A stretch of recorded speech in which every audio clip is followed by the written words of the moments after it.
Hello friends, welcome back to ખુશીસ kitchen. જોઈને જ મોઢામાં પાણી આવી જાય તેવું પરફેક્ટ માપ સાથે બનતું ટેસ્ટી લારીવાળા જેવું ચટપટું તીખું મીઠું પાણીપુરીનું પાણી તેમજ સાથે ચટપટો ચણા બટાકાના મસાલાની રેસીપી આજે તમારી સાથે શેર કરીશ. સૌપ્રથમ ચટપટો ચણા બટાકાનો મસાલો બનાવવા મેં અહીં 1 કપ ચણા લીધા છે. ચણાને 5 કલાક પહેલા જ ગરમ પાણીમાં પલાળી દીધા હતા અને વજનમાં 500 ગ્રામ બટાકા લીધા છે. ચણામાંથી આપણે પાણીને અલગ કરી લઈશું. ત્યારબાદ એક કુકરમાં 2 કપ પાણી ગરમ કરવા મૂકીશું. તેમાં અડધી ટેબલ સ્પૂન મીઠું એડ કરી ચણા તેમજ બટાકા એડ કરી 5 સીટી થાય ત્યાં સુધી પ્રેશર કુક કરી લઈશું. જ્યાં સુધી ચણા અને બટાકા બફાઈ જાય ત્યાં સુધીમાં આપણે પાણીપુરીનું પાણી તૈયાર કરી લઈએ.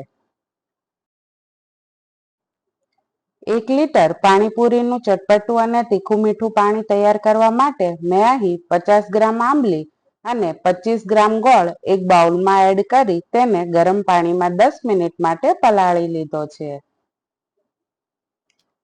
ત્યારબાદ એક મિક્સર જારમાં 1 કપ ધાણા, 1 કપ ફુદીનો, 3 તીખા મરચા, 6 લસણની કળી, અડધી ઇંચ આદુનો ટુકડો, 2 ટેબલ સ્પૂન ગોળ આંબલીનું પાણી અને બરફના ટુકડા એડ કરી મિક્સર જારની મદદથી સ્મૂધ પેસ્ટ તૈયાર કરી લઈશું.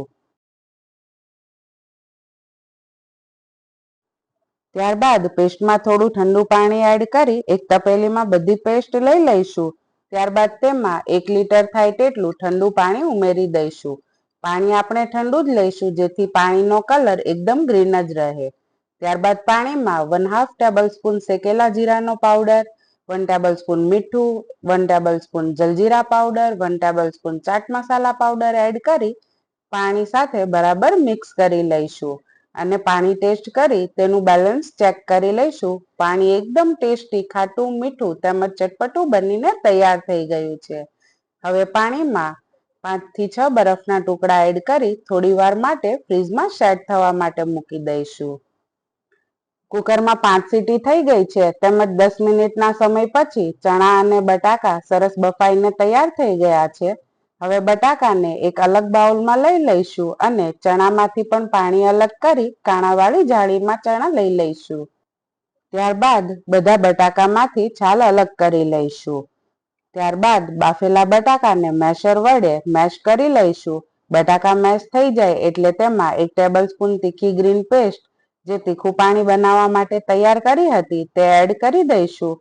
ત્યારબાદ 1 ટેબલ સ્પૂન ચાટ મસાલો તેમજ સ્વાદ અનુસાર મીઠું એડ કરી બરાબર મિક્સ કરી લઈશું. ત્યારબાદ તેમાં 1 કપ બાફેલા ચણા તેમજ લીલા ધાણા એડ કરી દઈશું એટલે ચટપટો ચણા બટાકાનો મસાલો બનીને તૈયાર થઈ જશે.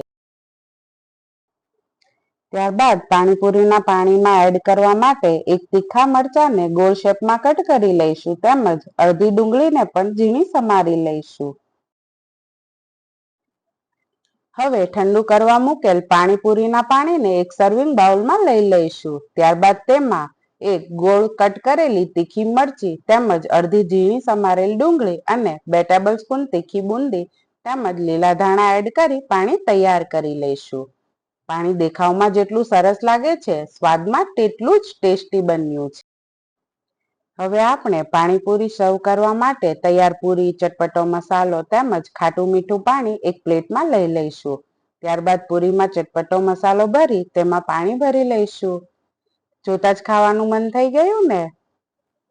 હવે એક પડિયામાં પાણીપુરી તૈયાર કરી લઈશું. હું તમને એક પાણીપુરી ટેસ્ટ કરીને બતાવું. મારી પાસે વર્ણવવા માટે શબ્દો જ નથી. એકદમ લારીવાળા જેવી પાણીપુરી બનીને તૈયાર થઈ છે. તેમજ એક જ પાણીપુરીમાં તીખું, મીઠું, ચટપટું એમ કહો તો ચાલે કે સ્વાદનો આખો જ કોમ્બો આમાં જ સમાઈ ગયો છે. હવે સૌની ફેવરિટ પાણીપુરીની રેસીપી તો તમને પસંદ આવી જ હશે તો ફટાફટ મારી ચેનલને લાઈક, શેર અને સબસ્ક્રાઇબ કરી દો.